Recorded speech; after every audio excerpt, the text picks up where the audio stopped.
ಎಲ್ರಿಗೂ ನಮಸ್ಕಾರ. AIDYO all India democratic youth organisation ಕಳೆದ ಹಲವಾರು ವರ್ಷಗಳಿಂದ ನಿರುದ್ಯೋಗದ ವಿರುದ್ಧ ನಿರಂತರ ಹೋರಾಟ ಚಳುವಳಿಗಳನ್ನು ಕಟ್ಟಿ ಬೆಳೆಸ್ತಕ್ಕಂಥ ಸಂಘಟನೆ.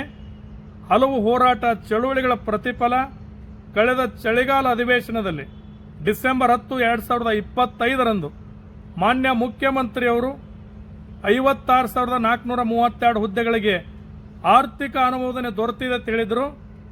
ಆದರೆ ಅದು ಆದ ನಂತರ ಕಳೆದ 6 ತಿಂಗಳ ಗತಿಸಿದ್ರು ಕೂಡ ಯಾವುದೇ ನೋಟಿಫಿಕೇಶನ್ ನಡೀತಾ ಇಲ್ಲ.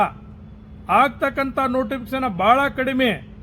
ಇವತ್ತು ಪೊಲೀಸ್ ಇಲಾಖೆ ತೊಗೊಂಡ್ರೆ 3,991 ಪೋಸ್ಟ್, ಇನ್ನೊಂದರಲ್ಲಿ 700, ಒಟ್ಟಾರೆ ಶೇಕಡ ಅವರು ತೊಗೊಂಡ್ರು ಕೂಡ 8ರಿಂದ 10 ಪ್ರಮಾಣ ಆಗ್ತದೆ.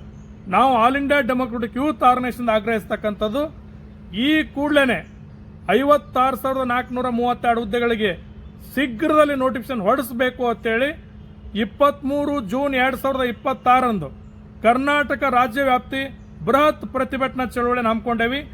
ಈ ಒಂದು ಚಳವಳಿಯಲ್ಲಿ ರಾಜ್ಯದ ಯುವ ಸಮುದಾಯ ಹೆಚ್ಚಿನ ಸಂಖ್ಯೆಯಲ್ಲಿ ಭಾಗವಹಿಸಿ ಶೀಘ್ರದಲ್ಲಿ ನೋಟಿಫಿಕೇಶನ್ ಆಗಲೇಬೇಕು ಅಂತೇಳಿ ಆಗ್ರಹಿಸಿ ನಡೀತಕ್ಕಂಥ ಹೋರಾಟದಲ್ಲಿ ಭಾಗವಹಿಸಬೇಕು ಅಂತೇಳಿ ವಿನಂತಿಸಿಕೊಳ್ತಾ, ಹಾಗೇನೆ ಇವತ್ತು ನೋಟಿಫಿಕೇಶನ್ ಮಾಡಿರ್ತಕ್ಕಂಥ ಪೊಲೀಸ್ ಕಾನ್ಸ್ಟೇಬಲ್ ಪರೀಕ್ಷೆಗೆ 750 ರೂಪಾಯಿ ಬಹಳ ದುಬಾರಿ ಶುಲ್ಕ ಆಯಿತು.